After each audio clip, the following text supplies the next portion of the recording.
Hello everyone, class 12 chemistry के batch में आप सभी का स्वागत है। क्लास 12 केमिस्ट्री में हम आज आप लोगों को कोऑर्डिनेशन चैप्टर के बारे में पढ़ा रहे हैं।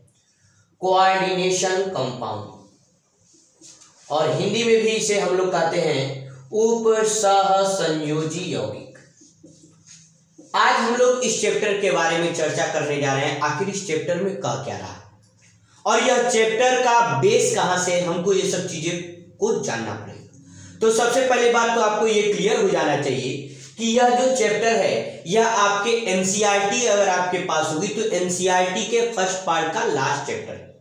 और इस चैप्टर में क्या क्या महत्वपूर्ण बातें हैं, क्या क्या इंपॉर्टेंट टॉपिक्स हैं, आपको यह बातें क्लियर हो जानी चाहिए इस चैप्टर को पढ़ने से पहले। तो इस चैप्टर के बारे में हम आपको बताएं तो सबसे पहले यह चैप्टर का बेस जानना शुरू करते हैं। यह चैप्टर आपका कोऑर्डिनेशन यानी कि उपसहसंयोजी मतलब क्या होता है। तो हमने कहा इस चैप्टर को पढ़ने से पहले, उपसहसंयोजी बंध को जानने से पहले, उपसहसंयोजी बंध को जानने के लिए हम लोगों को क्या करना पड़ेगा कि हमने कहा कि आपको रासायनिक बंध के बारे में पढ़ना पड़ेगा। इंग्लिश में कहते हैं केमिकल बॉन्डिंग। ध्यान से समझिए, आपको सबसे पहले केमिकल बॉन्डिंग के बारे में जानना पड़ेगा कि आखिर केमिकल बॉन्डिंग क्या होती है। और यह केमिकल बॉन्डिंग का चैप्टर क्लास 11th में आपको पढ़ाया गया है। 11th में एनसीईआरटी फर्स्ट पार्ट चौथा चैप्टर, उसमें आपको केमिकल बॉन्डिंग के बारे में ब्रीफ नॉलेज दिया होगा। हम आपको छोटी सी बात बताते हैं, केमिकल बॉन्डिंग होती क्या है। हम कहते हैं कि केमिस्ट्री में अगर दो एटम, दो परमाणु आपस में जुड़े हुए हैं, आपस में कंबाइन है, तो उनके बीच में कोई ना कोई फोर्स ऑफ अट्रैक्शन यानी कि आकर्षण बल लग रहा होगा, तभी वो आपस में जुड़े। जैसे वाटर है तो वाटर में H2O है, H2O फार्मूला होता है। हाइड्रोजन और ऑक्सीजन यदि आपस में जुड़े हुए हैं तो इनके बीच में कोई ना कोई फोर्स ऑफ अट्रैक्शन लग रहा होगा, कोई ना कोई आकर्षण बल लग रहा होगा। इस आकर्षण बल को ही रासायनिक बंध कहते हैं। इंग्लिश में अगर आप इसकी डेफिनेशन चाहते हैं तो हम कहेंगे the force of attraction between two or more than two atoms. दो या दो से अधिक परमाणुओं के मध्य लगने वाले बल को रासायनिक बंध कहते हैं। और रासायनिक बंध के बारे में यानी कि केमिकल बॉन्डिंग के बारे में यदि हम बात करें तो यह बॉन्डिंग आपके कोर्स में 3 प्रकार की होती है। एक को कहते हैं आयनिक बॉन्ड, हिंदी में भी आयनिक बंध कहते हैं। एक को कहते हैं कोवैलेंट बॉन्ड, हिंदी में सहसंयोजी बंध।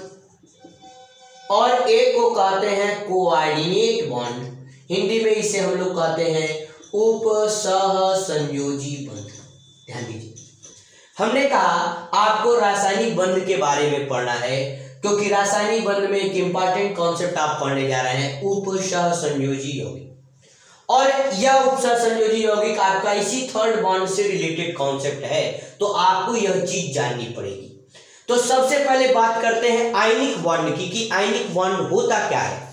तो वह बॉन्ड, क्योंकि आप फर्स्ट ईयर में पूरी तरह से पढ़ चुके हैं इसलिए हम छोटा सा आपको बताएंगे कि जिसमें इलेक्ट्रॉन का ट्रांसफर होता है।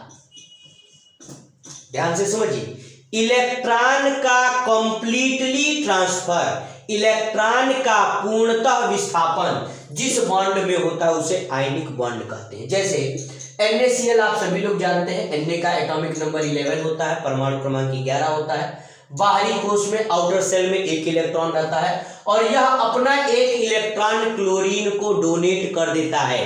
कहता है कि क्लोरीन आप 1 इलेक्ट्रॉन ले लीजिए ताकि क्लोरीन का भी ऑक्टेट यानी कि अष्टक कंप्लीट हो जाए और Na का भी ऑक्टेट यानी कि अष्टक क्या हो जाए, कंप्लीट हो जाए।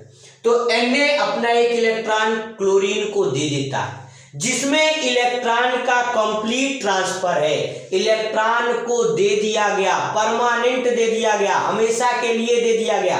ऐसे बॉन्ड को हम लोग क्या कहते हैं, आयनिक बॉन्ड कहते हैं। बात करते हैं यदि कोवेलेंट बॉन्ड की, तो कोवेलेंट बॉन्ड को पढ़ने के लिए, समझने के लिए आपको यह समझना पड़ेगा कि कोवेलेंट बॉन्ड में शेयरिंग होती है, जिसको हम लोग कहते हैं साझेदारी। जैसे H और Cl होता है, H अपना, H के पास, बेचारे के पास 1 ही इलेक्ट्रॉन है अब इसके पास यदि एक इलेक्ट्रॉन है, ये भी अगर यह क्लोरीन को दे देगा तो खुद क्या रखेगा, इसकी एग्जिस्टेंस खत्म हो जाएगी।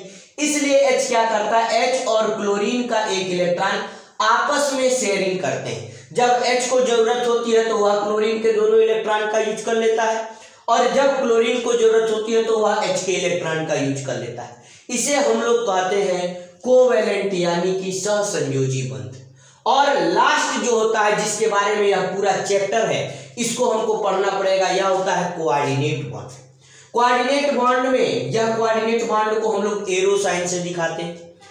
यह जिस कंपाउंड में होता है, अधिकतर कंपाउंड्स को 99% कंपाउंड्स को बड़े ब्रैकेट से रिप्रेजेंट किया जाता है। ध्यान दीजिएगा, कोऑर्डिनेट कंपाउंड को पहचानने का बहुत आसान तरीका है। 99% कोऑर्डिनेट कंपाउंड के जो होते हैं उन्हें हम लोग बड़े ब्रैकेट, बिग ब्रैकेट से रिप्रेजेंट करते हैं। वर्नर ने इसकी थ्योरी डेवलप की है, इसलिए वर्नर को फादर ऑफ कोऑर्डिनेट केमिस्ट्री कहा जाता है। ध्यान दीजिए, वर्नर को फादर ऑफ कोऑर्डिनेट केमिस्ट्री कहते हैं। कोऑर्डिनेट केमिस्ट्री का पिता यानी कि पापा कहा जाता है। क्यों कहा जाता है, क्योंकि उन्होंने इसकी डिस्कवरी की, इसके बारे में कॉन्सेप्ट दिया। आपको इस चैप्टर में आगे वर्नर थ्योरी भी बताएंगे।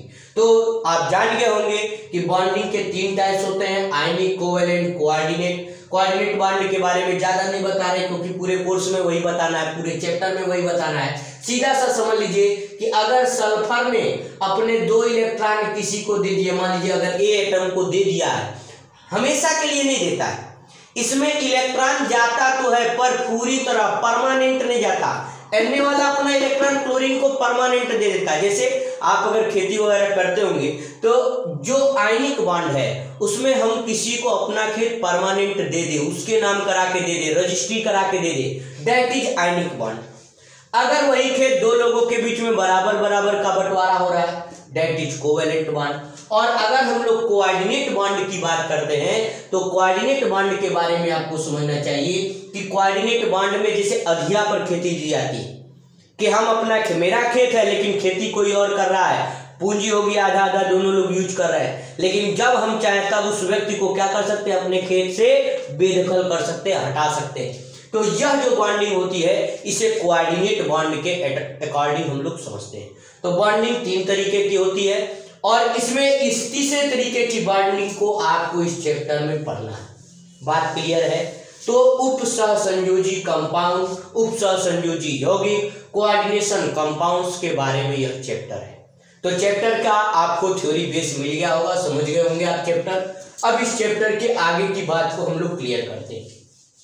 इस चैप्टर में आखिर कहा क्या जा रहा है? तो इस चैप्टर में सबसे पहले तो आप जान लीजिए कि उप सहसंयोजी बंध जिस यौगिक में पाए जाते हैं उसे उप सहसंयोजी यौगिक कहते हैं। The compound in which coordination bond are present, that compound is known as coordinate compound. Coordinate compound वह कंपाउंड होते हैं जिसमें कोऑर्डिनेशन बॉन्ड पाया जाता है। कोऑर्डिनेट कंपाउंड को अधिकतर बड़े ब्रैकेट से रिप्रेजेंट किया जाता है।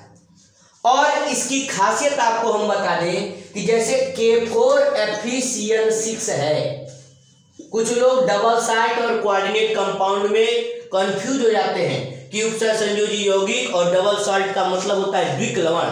यह दोनों में अंतर क्या है? जैसे फिटकरी है Al2SO4 thrice dot 20 K2SO4 Al2SO4 thrice dot 24H2, ये फिटकरी है, एलम जिसको कहते हैं। ये डबल सॉल्ट है। मोहर साल्ट डबल सॉल्ट होता है। इसको जब वाटर में घोलिएगा तो के वाला कैटायन अलग हो जाएगा, सल्फर वाला SO4 वाला अलग हो जाएगा, एल्युमिनियम वाला अलग हो जाएगा, सब अलग अलग टूट जाते हैं। लेकिन जब आप किसी कोऑर्डिनेट कंपाउंड को वाटर में डिसॉल्व करिएगा तो के वाला अलग होगा, बाकी यह ब्रैकेट वाला एक साथ ही हमेशा रहता है। ध्यान से समझिएगा, कोऑर्डिनेट कंपाउंड की एक खासियत बता रहे हैं कि जब वाटर में कोऑर्डिनेट कंपाउंड यानी कि उप सहसंयोजी यौगिक को डिसॉल्व किया जाता है तो डिसॉल्व करने पर यह कोऑर्डिनेट कंपाउंड आपके आयंस में ब्रेक नहीं होता। यह आयन बनाता है तो है, लेकिन अपना जो यह ब्रैकेट है, यह ब्रैकेट वाले एटम्स को तोड़ता नहीं है।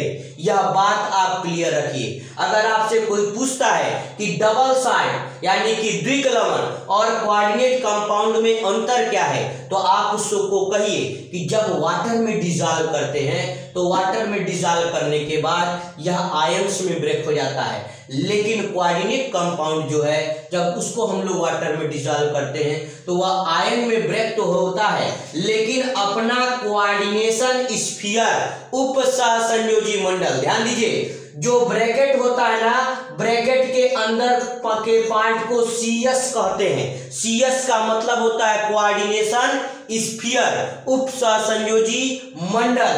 यह उप सहसंयोजी मंडल यानी कि कोऑर्डिनेशन स्फीयर को नहीं तोड़ता। बात क्लियर आपको समझ में आ रही होगी। फिर से एक बार आपको लिख करके बता देते हैं कि कोऑर्डिनेशन कंपाउंड्स की खासियत क्या है। कोऑर्डिनेशन कंपाउंड्स में कोऑर्डिनेट बॉन्ड पाए जाते हैं, उप सहसंयोजी बॉन्ड पाए जाते हैं। इनको वाटर में डिसॉल्व करिएगा तो जो इनका बिग ब्रैकेट है ना, उसके अंदर के मॉलिक्यूल्स ब्रेक होने वाले नहीं है। बात क्लियर हो गई। तो यहाँ तक का आपको कुछ समझ में आया होगा। अब हम लोग इसके बाद नए टॉपिक्स के बारे में चर्चा करते हैं। तो नया टॉपिक के बारे में हम आपको बताने जाते हैं कि नया टॉपिक के अंतर्गत हम कहना क्या चाह रहे हैं।